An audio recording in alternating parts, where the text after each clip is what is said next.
முருகன் நீங்க பேசுறத கண்டிப்பா கேட்பாரு.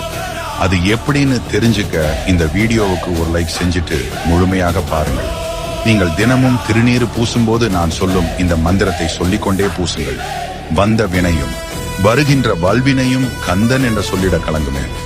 செந்தில் நகர் சேவகா என்று திருநீர் அணிபவருக்கு மேவ வாராதே வினை. இந்த மந்திரத்தை முருகப்பெருமானை மனசுல நினைச்சு நம்பிக்கையோடு சொல்லி பாருங்க. முருகன் உங்களது அனைத்து கவலைகளையும் தீர்த்து வைப்பார். இந்த புண்ணிய தகவலை அனைவருக்கும் பகிருங்க. எல்லோரது வாழ்விலும் சந்தோஷம் நிகழட்டும்.